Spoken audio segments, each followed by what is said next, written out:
रूस के राष्ट्रपति व्लादिमीर पुतिन जल्द भारत आएंगे। क्रेमलिन के प्रवक्ता दिमित्री पेस्कोव ने कहा कि पीएम मोदी की रूस की 2 यात्राओं के बाद अब जल्द राष्ट्रपति पुतिन भारत के आधिकारिक दौरे पर जाएंगे। रशिया से उनके तल्लुकात आज के नहीं है, ये जब से इंडिया और पाकिस्तान बने हैं, ये तल्लुकात उनके तब से हैं। इंडिया इस वक्त खुद एक ऐसी पावरफुल ताकत बन चुकी है जो अमेरिका का मुकाबला भी कर सकती है, ठीक है, चाइना का मुकाबला भी कर सकती है। इतनी तरक्की कर चुके हैं कि पहला वो मुल्क इंडिया ही है चंद्रयान 3 जिस साइड पे उतरा था नॉर्थ एरिया में, उस साइड पे अभी तक अमेरिका जैसा या चाइना जैसा भी अपना कोई सारा लॉन्च नहीं कर सके। कि रशियन प्रेसिडेंट जो है वो भारत का विजिट करेंगे। इस विजिट को आप कैसे देखते हैं? लेकिन उससे पहले थोड़ा सा अगर आप मुझे परमिशन दें तो मैं G20 में पीएम मोदी बहुत से लीडर्स के साथ उनकी मुलाकातें हुई हैं, जिसमें इटालियन पीएम भी हैं और कई दूसरे लोग भी हैं। क्या लग रहा है आपको कि कोई कुछ बड़ी चीज होने वाली? हमने आजाद होकर गलती की है, मैं तो ये कहूँगा। अच्छा, बिल्कुल सर, क्योंकि ये जो लीडर बार बार चोर डाकू लुटेरे वही जागीरदारों के, नवाबों के और वडेरों के लोगों की जानें गई हैं 1947 में, आप कह रहे हैं आजाद होकर गलती की। चूंकि अफगानिस्तान में कोई जो है वो एक्टिविटी नहीं हो रही है, पाकिस्तान की अहमियत तकरीबन ख़त्म हो चुकी है और मतलब पाकिस्तान के लीडर खुद जो है वो मानते हैं कि पाकिस्तान की अहमियत जो है वो फॉरेन पॉलिसी में ख़त्म हो चुकी है। इसकी कभी परवाह नहीं करता क्योंकि वो एक बहुत पावरफुल इकॉनमी है। यूरोप ने हमेशा उनकी इस चीज़ से मुखालफत तो की है, लेकिन खुल के उनके खिलाफ कुछ कर नहीं पाया। पहले जब यूक्रेन वार जय दोस्तों, मैं विजय और आप देख रहे हैं रिएक्शन। तो दोस्तों, जैसे कि अभी आपने देखा कि खबर ये चल रही है व्लादिमीर पुतिन जल्द ही भारत का दौरा करने वाले हैं। खास बात यह है दोस्तों कि एक तरफ तो रशिया और यूक्रेन की लड़ाई चल रही है, वही दूसरी तरफ डोनाल्ड ट्रंप सत्ता संभालने वाले हैं अमेरिका की, और ऐसे में ये जो दौरा है इसे खास माना जा रहा है और इस दौरे के ऊपर पूरी दुनिया की नजरें लगी हुई है दोस्तों। ऐसे में हमारे पड़ोसी जो है वो कैसे पीछे रह सकते हैं, वो तो भारत की हर खबर रखते हैं भाई। तो जैसे ही ये खबर सामने आई वैसे ही पाकिस्तानी अब इस दौरे के ऊपर बातें करने लगे। तो आज की वीडियो में हम यही देखेंगे कि ये जो खबर सामने आई है व्लादिमीर पुतिन का दौरा जो भारत में होने वाला है, इसके ऊपर पाकिस्तानी क्या कह रहे हैं। तो चलिए करते हैं वीडियो को शुरू। मगर वीडियो शुरू करने से पहले जो व्यूअर्स हमारे चैनल पर पहली बार आए हैं उनसे रिक्वेस्ट करूंगा प्लीज हमारे चैनल को सब्सक्राइब कीजिए, वीडियो को लाइक और शेयर जरूर कीजिए। तो चलिए करते हैं वीडियो शुरू। इकॉनमी इतनी स्ट्रांग है और इतनी पावरफुल इकॉनमी है, और दूसरी वो ट्रू डेमोक्रेसी है। ऐसा नहीं है कि उन मोदी के मैंडेट पे कोई क्वेश्चन नहीं कर सकता इंडिया में। वो एक अनडिस्प्यूटेड इलेक्शन जीत के आया हुआ है, और रशिया से उनके तल्लुकात आज के नहीं है, ये जब से इंडिया और पाकिस्तान बने हैं ये तल्लुकात उनके तब से हैं। उन्होंने कभी अपनी स्टेट को स्विंग स्टेट नहीं बनाया, वो शुरू से ही रशिया के साथ खड़े हैं। हमारी तरह नहीं है कभी एक प्राइम मिनिस्टर रशिया जा रहा है, कह रहा है कि हम रशिया से तल्लुकात बनाएंगे, दूसरा आता है कहता है नहीं जी हम यूएसए से तल्लुकात बनाएंगे। तो इंडिया बहुत क्लियर है अपने तल्लुकात को लेके। वो हमारी तरह नहीं है कि हमारा प्राइम मिनिस्टर जा रहा है मिलने, वो प्यूटन से जा रहा है, जाके मिल वो कैमरामैन से रहा है। कि अमेरिका, रशिया और इंडिया, जब आप इस ट्रायंगल को देखते हैं तो इसके बीच इंडिया की बड़े अच्छे ताल्लुकात अमेरिका से भी, और इंडिया के बहुत ही अच्छे और डेकेड्स पुराने जो दोस्ती है, पार्टनरशिप, वो रशिया के साथ भी। तो क्या पुतिन अगर इंडिया जाते हैं तो क्या वो वेस्ट को दिखाने के लिए जा रहे हैं? ये कैसे देखते हैं सर, आप कैसे एनालाइज करेंगे इसको? नहीं, वेस्ट को दिखाने के लिए तो डेफिनेटली उसमें एक एलिमेंट है, लेकिन यह है कि इंडिया ने हमेशा जो है वो हर एक के साथ अच्छे ताल्लुकात कायम रखे हैं, और एक नॉन अलाइंड जो है वो मेंबर के तौर पे उन्होंने कभी भी जो है ना वो बड़े जितने भी जंग हुए हैं उसमें उन्होंने कभी किसी का साथ नहीं दिया है, बल्कि हमेशा से जो है ना वो मतलब इवन कोल्ड वॉर में उन्होंने जो है ना वो एक न्यूट्रल एलाई के तौर पे, एक न्यूट्रल मेंबर के तौर पर उन्होंने अपना रोल अदा किया था। तो वही जो पॉलिसी है जो कि 1947 के इंडिया की चली आ रही है, वही पॉलिसी है जो कि मोदी भी उसको फॉलो कर रहा है। हमारे प्राइम मिनिस्टर की मुलाकात पुतिन से होती है एससीओ मीटिंग में, तो पुतिन साहब बड़े प्यार से हाथ बढ़ाते हैं, तो शाबाश पुतिन को इग्नोर करके पहले कैमरामैन से मिलते हैं, तो फिर जाके पुतिन से मिलते हैं। इतनी एम्बैरेसमेंट, टर्की जाते हैं तो टर्की उर्दुगान के कान में बार बार कह रहे भाई तेरे लिए आम लाया हूँ, तेरे लिए आम लाया हूँ। क्या मतलब उन्होंने कभी आम नहीं खाए?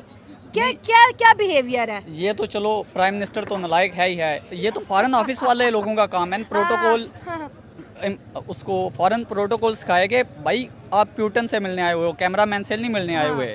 और आम तो हम वैसे भी उसको भिजवा सकते हैं। प्राइम मिनिस्टर इसके लिए थोड़ी है कि पूरा जहाज लेके जाएंगे उसको, प्राइम मिनिस्टर ऑफ टर्की को आम देने जाए। भाई आप कोई ट्रेड उनसे एग्रीमेंट करें, बोले मैं ये इन्वेस्टमेंट अपॉर्चुनिटीज लेके आया हूँ, आम थोड़ी लेके जाता है प्राइम मिनिस्टर। ये तो लोगों के घर Insult मिलने है। जाए तो वो लेके जाता है, ये प्राइम मिनिस्टर का काम थोड़ी है। रशिया जो है वो ट्रेड पार्टनर है, इंडिया का बहुत स्ट्रॉन्ग ट्रेड पार्टनर है। चाइना जो है वो ट्रेड पार्टनर है, डिस्पाइट द फैक्ट कि इंडिया और चाइना के मेजर इश्यूज हैं बीच में, लेकिन वो स्ट्रॉन्ग पार्टनर्स हैं। और इंडिया जो है वो यूएस के साथ स्ट्रॉन्ग पार्टनर है, जापान के साथ बहुत स्ट्रॉन्ग पार्टनर है, ऑस्ट्रेलिया के साथ बहुत स्ट्रॉन्ग, मतलब कोई भी जो है आप इंडस्ट्रियलाइज नेशन को देख लें और उनके जो है वो पार्टनर्स जो है वो इंडिया में मौजूद हैं। तो इस वजह से रशिया जो है वो उसको एक स्ट्रॉन्ग पार्टनर के तौर पे देखते हैं, और इसी मतलब इससे जाहिर होता है कि वो कितना इम्पोर्टेंस देते हैं इंडियन रिलेशंस को।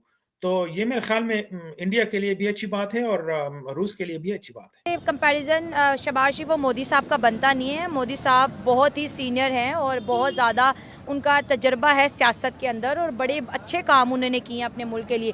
शहबाज शरीफ अगर किसी टूर पे जाते हैं, पूरे पाकिस्तानी जो है टैग जोकर्स के लगा रहे होंगे कि हमारे लिए बड़े एम्बैरेसिंग मोमेंट है, जैसे पुतिन से हाथ मिलाने की बजाय पहले कैमरा मैन की तरफ बढ़ गए।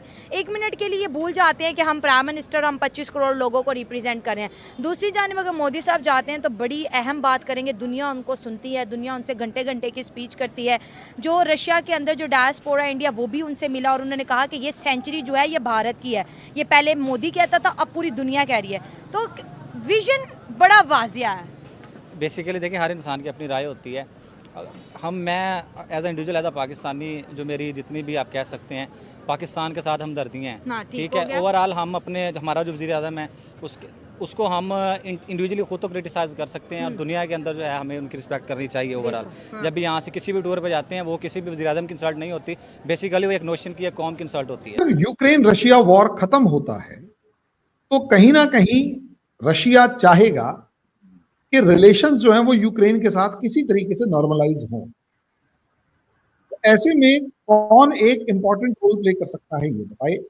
ऑब्वियस बात है। तो एक चीज ये भी है कि इंडिया क्योंकि एक इंपॉर्टेंट रोल प्ले कर सकता है वहां पर, तो पुतिन पॉसिबली उन अपॉर्चुनिटीज को, उन पॉसिबिलिटीज को एक्सप्लोर करने आ रहे हैं कि भाई हाँ बोलो क्या चाहिए। तीसरा, नेक्स्ट, इंडिया और रशिया के बीच में जो डिफेंस टाइज हैं वो बहुत, और इसमें भी कोई तो राय नहीं है कि रशियन इकोनॉमी को रिवाइव करने के लिए पुतिन को कुछ बिजनेस ट्रेड चाहिए। और इंडिया के पास 1,21,000 करोड़ रुपीज या 1,40,000 करोड़ रुपीज के आसपास एक टेंडर है जो हम एयरक्राफ्ट्स खरीद रहे हैं, और रशिया चाहेगा कि सुखोई 35 एयरक्राफ्ट जो है वो इंडिया खरीदे। उसके साथ जो भी आर्म्स, एम्यूनिशन और दूसरी चीजें होंगी, इंडिया को वो प्रोवाइड करने की बात करेगा। हो सकता है टेक्नोलॉजी ट्रांसफर भी करे, और भी इंडिया को जो जो टेक्नोलॉजी चाहिए होंगी, रशिया उसके साथ कॉपरेट करता हुआ नजर आएगा। तो इसे समझिए, ये एक तरीके की थैंक्स विजिट। पीएम मोदी ने बहुत मेहनत की है, स्ट्रगल की अपनी कंट्री के लिए। आप खुद देख लें कि आज से 15 साल पहले अगर आप उनका इंडिया की वैल्यू देख लें, हमारे पाकिस्तान के लेवल पे थे, ठीक है। ये नहीं, थोड़ा पाकिस्तान से भी बेहतर थे, वही ना, कुछ बेहतर थे। हाँ। लेकिन इस वक्त आप देखी जाएं तो हमारा शायद क्या हुआ, अच्छा हाँ, तब देखें इंडिया का 1 रुपया अगर होता था तो हमारा शायद वो हाफ होता था, ठीक है। लेकिन इस वक्त हमारा इतनी वैल्यू लो हो चुकी है कि हमारे 5 रुपए हों तो उनके 1 रुपए के बराबर सही बनते हो हैं, गया, ठीक है। हाँ, ठीक तो है। रीज़न ये है कि मोदी जी ने बहुत सारी मेहनत की, स्ट्रगल की है। उन्होंने अपनी हर कंट्री के अंदर एक अच्छी बेस बनाई है, ठीक है। कहते हैं ना, जिसकी जितनी वैल्यू होती है उसको उतनी ही इज्जत दी जाती है, ठीक है। मोदी की इज्जत बनती भी है, उसकी रीज़न अपनी कंट्री के लिए उन्होंने बहुत कुछ किया है, बाकी कंट्री को बेनिफिट्स भी दिए हैं और ख़ुद भी उनसे लिए। उनके साथ हर कंट्री खुद चाहती है कि हम तिजारत करें, उसके लिए उनको अच्छे ताल्लुकात बनाने पड़ेंगे। मार्केट भी तो बहुत बड़ी हो गई है ना इंडिया। वही तो कह रहे हैं, अब गाड़ियों को लेके देख लें, एक्सेसरी को देख लें, मोबाइल फोन को देख लें, हर चीज तो वो अपनी ही लॉन्च कर रहे हैं, ठीक है। इस तरीके से चाइना रशिया के कॉन्फ्लिक्ट में दूर खड़ा रहा, रशिया यूक्रेन कॉन्फ्लिक्ट में दूर खड़ा रहा, ट्रेड एज यूजुअल चलता रहा, लेकिन बाकी मामलों में आगे नहीं बढ़ा। और उसके पीछे एक बड़ा रीजन इंडिया भी था, क्योंकि इंडिया ने रशिया पर कंसिस्टेंटली दबाव बनाए रखा। तेल खरीदने के बाद, भाई तेल खरीद रहे हैं तो रशिया दबाव में है, और रशिया भी चाहता था कि चाइना का कोई काउंटर मिले, वो इंडिया ने किया। अब मुझे पूरा भरोसा है कि जब ये लड़ाई ताइवान की तरफ से होगी तो पॉसिबिलिटी पूरी है इंडिया की तरफ से मोदी जी पुतिन को अब समझा रहे होंगे, पुतिन भाई कुछ भी कर ले, रशिया की लड़ाई अमेरिका, चाइना की लड़ाई अमेरिका से होगी, मरने दो, क्यों मर रहा है, बिजनेस कर, इकोनॉमिक डिवाइड कर। तो ये इस टाइम पर नजर आ रहा है। जब रशिया लड़ रहा था तो चाइना चुप बैठा हुआ था, और जब अब चाइना लड़ेगा तो रशिया को चुप बैठने रहने के लिए एक इंपॉर्टेंट पर्सनैलिटी चाहिए जो उनको समझाए रखे। पॉसिबली वो इंडिया होगा। तो ऐसी कुछ मेरे को यहां पर अभी डेवलप दिखाई दे